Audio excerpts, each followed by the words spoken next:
Merrylin Cryptid Museum, Part 4, Homo Vampyrus.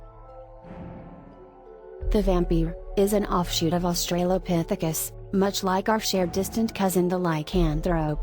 Both species are symbiotic hominids, carrying transferable immunodeficiency pathogens, viruses abundant in the blood and saliva that can be transferred to human and non-human hosts, where these unique genetic traits are inserted into the DNA of the infected, taking on the characteristics of each species.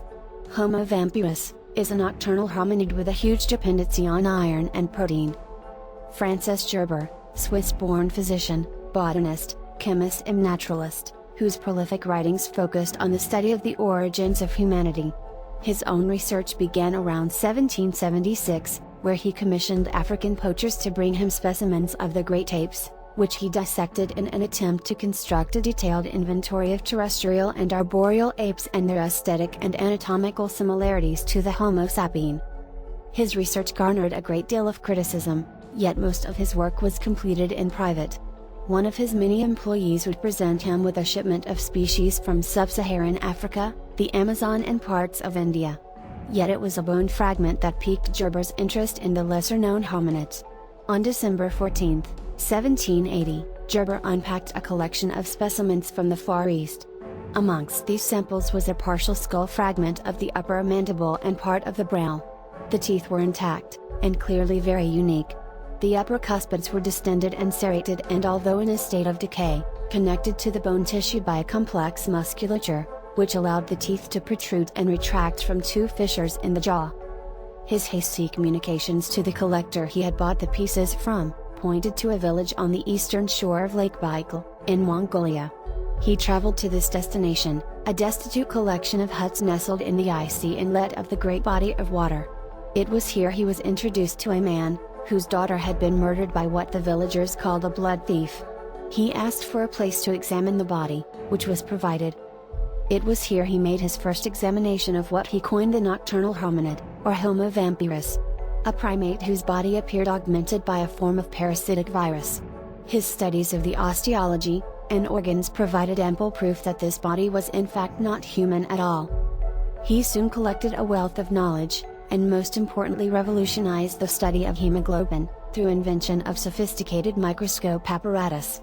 He was fascinated by the behavior of vampire blood cells and managed to dispel the myth that these creatures only fed on human blood. Around 1836, 50 miles outside Rome, he was confronted with a child that displayed no supernatural affliction, besides heavy wounds to her neck and stomach.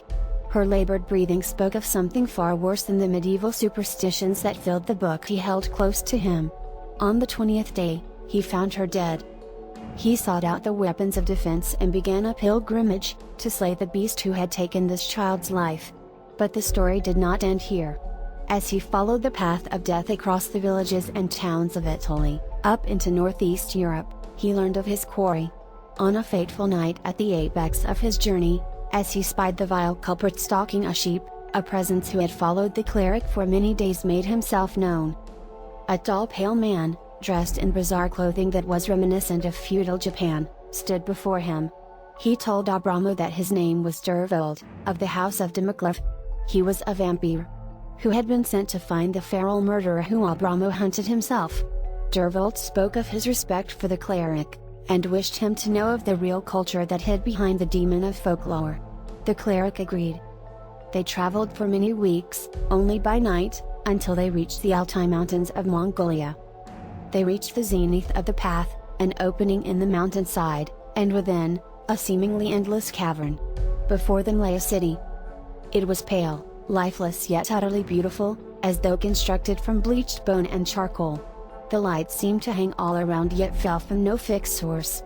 Its people were of similar stock, like shadows of humans, drifting like skeleton leaves to and fro. "This is my home, the city of Venus," spoke the vampire. It was here that the cleric Abramo befriended the ancient people of Venus. Built 30,000 years BC, Venus was the stronghold and citadel of the vampire nation.